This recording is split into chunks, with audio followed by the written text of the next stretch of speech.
Nosotros partimos de la base de que sí que debemos mejorar el sistema educativo, que el sistema educativo que tenemos actualmente, como cualquier otro sistema, es siempre mejorable, pero que mejorar el sistema supone construir sobre lo que tenemos y no en contra de lo que tenemos. Luego no compartimos, ya lo digo de antemano, la reforma, contrarreforma que tenemos encima de la mesa y que sí, ciertamente, nos quiere devolver a esa escuela previa a los años 70, porque aprovecharé para decir que la memoria histórica es importante y en algún caso la tenemos en formato audiovisual, y yo quiero llamaros a que el que no lo haya visto entre en YouTube y ponga Proyecto de Ley General Villar-Palasí y le saldrá un vídeo que no llega a 5 minutos y que explica perfectamente de qué escuela se huía y cómo se pretendía huir, y después se lea el anteproyecto de la LOMCE, si es que no lo ha hecho, y vea el paralelismo. También diré que nosotros no somos una organización que piense que PISA es el objetivo. Para nosotros las pruebas internacionales son una herramienta. Una herramienta que además en manos de algunos pues funciona como las elecciones, ¿no? Se termina de votar y las primeras reflexiones es que todo el mundo ha ganado, normalmente. Y ante PISA pasa igual, es decir, el que quiere encontrar en el informe datos demoledores para el sistema educativo español, pues ya busca adecuadamente, los encauza adecuadamente y cuestiona nuestro sistema. Para nosotros el sistema es bueno y, por supuesto, tiene margen de mejora. Diré también que me venía una idea a la cabeza según escuchaba lo de que con los mismos recursos se puede hacer, o sea, con menos recursos se puede hacer lo mismo, y bueno, por entrar un poco en un terreno de ejemplo claro y casi por seguir soltando algunas risas, yo soy seguidor de toda la vida del Atlético de Madrid. Y los del Atlético de Madrid tenemos claro que con menos recursos también estamos intentando conseguir la 10ª Copa de Europa. Y creo que, por ejemplo, el equipo de San Sebastián de los Reyes, que no vivo allí, pero es el que me ha venido a la cabeza, también está en esa pelea a pesar de tener muchos menos recursos.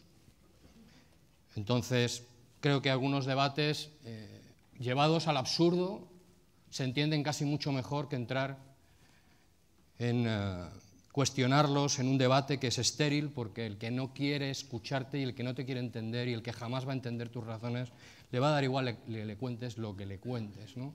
Nosotros decimos también que hay que informar a la gente, pero para ser informado hay que tener un paso previo, y es querer ser informado. Diré también que para nosotros la igualdad de oportunidades es dar lo máximo a todos, no es intentar aportarle a alguien algo para que pueda llegar un poquito más lejos de donde se supone que tenía que estar. No, es aportarle las herramientas para que pueda conseguir lo máximo. Y desde luego estamos en profundo desacuerdo con esa idea de los talentos y de que las personas ya nacen predestinadas para tener un determinado lugar y que las capacidades no pueden ser adquiridas ni desarrolladas. Estamos en profundo desacuerdo con todo eso. Y que la igualdad de oportunidades no está conseguida. Está construyéndose y tenemos que seguir construyéndola. El debate público-privado concertado es un debate pendiente. Es un debate pendiente que, aunque escueza a determinadas posiciones ideológicas, tiene que ser abordado, porque ese debate está en el fondo de los problemas de la escuela pública y debe ser abordado sin falta y sin prejuicios. Nosotros como organización estamos abiertos al debate y a asumir lo que en un debate serio y sereno, prolongado, tranquilo, con tiempo, con calma, pueda salir de ahí. Pero hay que abordarlo. No basta con decir que tenemos una historia, que tenemos un sistema, que tenemos una relación, que es difícil moverla. No basta con eso, hay que entrar en ese debate. También en qué entendemos por una escuela democrática, porque la escuela democrática está por hacer. La escuela democrática está puesta en el papel, en algunas leyes, bien puesta o relativamente bien puesta, pero está por hacer. Los padres y madres sabemos muy bien que intentamos movernos dentro de una escuela democrática, pero que está muy lejos de poderse considerar así. Y tenemos que hacerlo porque yo, que entré en este mundo de las asociaciones de padres y madres, cuando se estaba realizando la discusión previa a la LOCE, o sea, ya hace unos añitos, pero han pasado muy deprisa, como todos, en una de las mesas redondas a las que yo asistía como integrante de la organización, pero sin intervenir, en ese momento intervenía otra persona de nuestro movimiento asociativo que estuvo al frente de él durante algún tiempo, el representante del ministerio que defendía la LOCE nos dijo que se hacía la LOCE por dos razones fundamentales.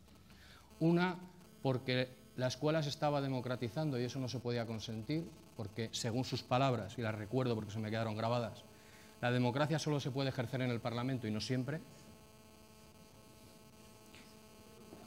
Y porque a la universidad ya llegaba cualquiera. Y yo le doy un pequeño giro. Llegaban los hijos de un cualquiera. Es decir, llegaban mis hijos y los hijos de cualquiera que hace muy poco no llegaban. Y ahora estamos en las mismas. La LOMCE es eso. Son esas dos ideas de fondo, entre otras muchas, pero son esas dos ideas de fondo. Nosotros pensamos que la educación no puede estar vinculada al modelo social y económico actual que tenemos porque, entre otras cosas, no descubro nada si digo que ha fracasado. Si en este momento algunas de las ideas maravillosas suponen ligar la enseñanza de nuestros hijos y nuestras hijas al tejido productivo que tenemos, decirles que la salida por la vía de la FP es vincular su formación a la existencia de un posible encaje laboral en las empresas de hoy en día, que eso es lo que en algunas comunidades autónomas, como la nuestra, como esta, como la de Madrid, nos venden todos los días, pues ya vamos mal, por no decir que ya hemos fracasado antes de empezar. Porque yo me he educado no hace mucho, pero muchas de las empresas que entonces estaban cuando yo estudiaba ya no existen. La mayoría de los nichos de mercado que en este momento están no existían. Yo no tenía teléfono móvil, no había ordenadores. Es decir, por poner ejemplos sencillos. Es decir, cuando mis hijos y mis hijas, que ya tienen un cierto recorrido, salgan al mundo laboral, algunas de las empresas que hay hoy no estarán. Y algunos de los nichos de mercado que hasta hace 4 días eran el motor de este país, ni existen en este momento, ni probablemente vuelvan a ser nunca lo que fueron. Luego, no lo podemos condicionar de esa manera. Y el problema principal es cómo motivamos al alumnado. A las familias cada vez se nos hace más difícil decirles a nuestros hijos suficientes razones para seguir en el proceso educativo. Porque a 3 años de infantil, 6 de primaria, 4 de secundaria, 2 de bachillerato, 4 de carrera, 2 de máster y no sé cuántas otras cosas más, les espera en este momento casi la huida del país. Esa es la realidad. Y es muy complicado para los niños y las niñas, si les contáramos eso así, seguir en un aula en el que algunos estudios, y pongo, por ejemplo, el que algunas veces en estas charlas en las que compartimos con otras personas sobre el tema de la LOMCE, Pedro Uruñuela, que seguro es conocido de la mayoría, nos dice, él hizo un análisis en unos institutos del país y le dieron 2 datos. Uno, que los trasladó. El primero, que una tercera parte de los chavales de secundaria no se enteraban de lo que pasaba en sus aulas. Y esto es grave, muy grave. Y va muy unido al nivel de abandono educativo temprano que tenemos, aunque no sea la única causa. Pero lo que es más demoledor es el segundo dato, y es que 2 de cada 3 alumnos de secundaria tenían claro que no les interesaba nada lo que estaba pasando en su aula. Y eso hay que cambiarlo, porque eso es lo que hace que nuestros hijos pierdan la motivación por estar allí, pierdan la motivación por seguir estudiando y pierdan el interés por un sistema educativo que no les está diciendo claramente cómo van a tener el futuro ni les garantiza un futuro adecuado. Luego tenemos que modificarlo. Tiene, por tanto, la educación que dar respuesta a los nuevos retos. No tiene que jugar a adivinar el futuro. No estamos hablando de esto.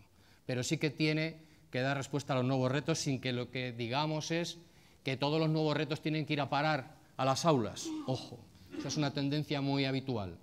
Cualquier cosa que nosotros queremos que se toque en la sociedad acaba teniendo su plasmación en las aulas, en el currículum formal o informal. No estamos hablando de eso, estamos hablando de que el proceso educativo que tengan nuestros hijos responda o intente responder a los retos y que tenga cuidado con las nuevas brechas. La igualdad de oportunidades que tenemos conseguida está en peligro porque se nos ponen constantemente delante nuevas brechas entre unos ciudadanos y otros. Y esta comunidad es un ejemplo, iba a decir magnífico, pero no utilizaré esa palabra, aunque la diga, es un ejemplo de esas brechas. Las brechas entre los que tienen derecho a las nuevas tecnologías y los que no. Los que tienen derecho a un bilingüismo mal entendido y los que no. Los que tienen derecho a una especialización deportiva y los que no. Los que tienen derecho a una escuela con recursos y los que no. Es decir, a esas brechas me refiero, no me refiero a otras brechas. En algunas comunidades autónomas como esta, la segregación no va a empezar a los 14 años, porque lo diga la LOMCE. En algunas comunidades autónomas como esta, la segregación está empezando ya a los 6 años. Cuando se empieza la educación primaria, ya se está haciendo doble red.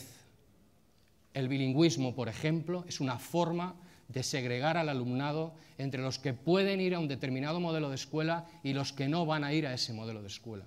En esta comunidad autónoma la segregación empieza a los 6 años y con algunas de las ideas que nos vienen de camino incluso vamos a poder empezar a hacerlo a los 3.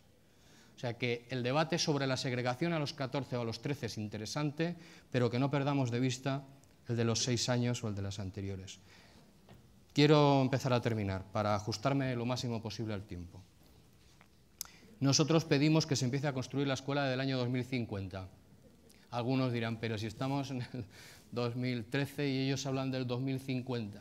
Es que algunos quieren construir la escuela del 50, pero del 1950. Nosotros queremos construir la escuela del 2050. Queremos tener un proceso de construcción como tienen otros países, que hacen un debate y se plantean un debate durante 10 años para reformar la educación por consenso. No la queremos modificar deprisa y corriendo en un debate apresurado de 4 meses con prejuicios que al final parecen salir del debate que nunca existió. Por tanto, queremos eso. Queremos que todos entendamos que la ley Wert, la LOMCE, es una anécdota, un mal tropiezo en el recorrido de este país. Por tanto, tampoco le vamos a dedicar mucho tiempo a la ley Wert más que el justo para dejar claro que debe ser quitada. Y sí, exigiremos y exigimos que cuando vengan otros a gobernar, sean quienes sean y en el formato que sea, la quiten. Pero para que los ciudadanos podamos entender ese momento, hay que dejarles muy claro por qué ese momento es imprescindible. No bastará con simplemente hacer una mera oposición y esperar el momento y quitarla, porque sí que es cierto que los ciudadanos estamos cansados de estas idas y venidas y, por tanto, habrá que explicarlo muy bien. Por tanto, pedimos que trabajen para el consenso, que los partidos políticos trabajen para el consenso, pero, por favor, que no nos hablen de pacto. De pacto no, de consenso sí, de pacto no. Los que hemos vivido el intento de generar determinados tipos de pacto, hemos visto cómo en esos pactos, y es cierto, y tengo que hacer aquí una mención especial, no todos los que se ponen a hacer un pacto piensan que el pacto solo es algo que está por ahí, sino que, como el anterior ministro de Educación, Ángel Gabilondo, se lo creen de verdad, ponen toda la carne en el asador y piensan que se puede conseguir. Y desde ese punto de vista hay que agradecer la intención, pero la inmensa mayor parte de las veces en los pactos al final acabamos viendo muchas cosas que no nos gustan y pocas que nos gustan, a determinados sectores al menos. Luego busquen el consenso, por favor, no nos hablen de pacto. Vivimos un momento excepcional porque sí es cierto que esta ley ha conseguido un consenso que pocas veces se había conseguido, y es que prácticamente todo el mundo está en contra de ella. Y eso es una oportunidad, En el Consejo Escolar de la Comunidad de Madrid, del que formo parte, o en el Consejo Escolar del Estado, del que formamos parte algunos, es curioso cómo en los últimos meses estamos teniendo el mismo discurso que organizaciones y representantes del sector educativo, con el que durante décadas no hemos tenido prácticamente nada del discurso en común. Esto es una oportunidad. Hay que verlo así y hay que sentar a todas las partes desde esa oportunidad que ese consenso en contra de la ley del anteproyecto nos da.